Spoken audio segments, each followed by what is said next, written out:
पाल छतु मु आनी अध किले पाल छतु को आज मु मस्टार्ड पेस्ट देकी बनैबी से मु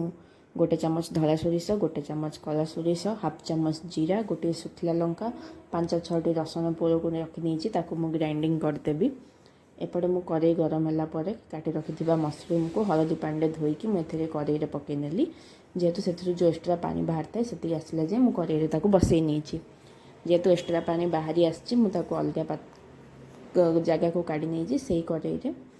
2 चामच तेल अल्प टिके जीरा आउ गोटे छोट पियाज को चुन चुन करी काटिकी नहीं भाजियापी पकई देती गोल्डन ब्राउन है जाए आम पियाज को भाजवा से समय मध्य 4-5टी कड़ी पत्ता आम पकईदे कड़ी पत्ता मस्टर्ड पेस्ट कड़ी पत्ता हूँ बहुत मेन जे अधिक भल स्मेल भी दे था और कड़ी पत्ता आम देहपाई भी भल तापर रखि मसला बटा को मुझे पकई दूची ताको आम बेसी समय भाजवानी किंतु तेल छाड़ा जाए आम भाजा बेसी भाजवा जदि सी पिता हो समय भितर मु गोटे सान टमाटो को बाटी नहीं से टमाटो पेस्ट को भी मुझे देदेली तापर 2 जाक मिसेक आम बाटी नवा जेहेतु ग्राइंडर टे मसला लगी तो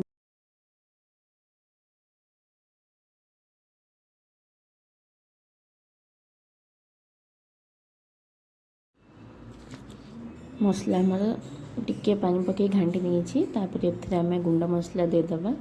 स्वाद अनुसार लुण गोटे 1.5 चामच बेसी भी नुह छोट चामच गोटे 1.5 चामच लुण आउ हल्दी गुंड अल्प टिके देबा जेहेतु मसला आम हल्दी गुंड पकई देइथिले तो अल्प टिके हल्दी गुंड आ लंका गुंड गोटे चामच जेहेतु कि काश्मीर लंका गुंड अच्छे से गोटे देइछि आ गोटे सुखिला लंका भी मु बाटिला टाइम रे भी गोटे सुखिला लंका देइथिले तो अधिक राग हो तापर ताको मिक्स करदेबा गोटे 5 मिनट जाए एमती ही मसला को भाजीदेवा मसला भाजी हो गला पर आम जो रखिथिबा मशरूम को सेथिरे देदेबा आ टिके टांगी फ्लेवर मीन्स टिके खटापण आने मैं छोटिया ड्राई मैंगो गोटे अल्प टिके दे देइछि मसला सहित भाजिला टाइम ही आपन ताको देदेबे तापर छतु को मिक्स करिकी ताको गोटे 2-3 मिनट एमती ही घांटिबे तापर आम गोटे गरम पानी आम से देदेबा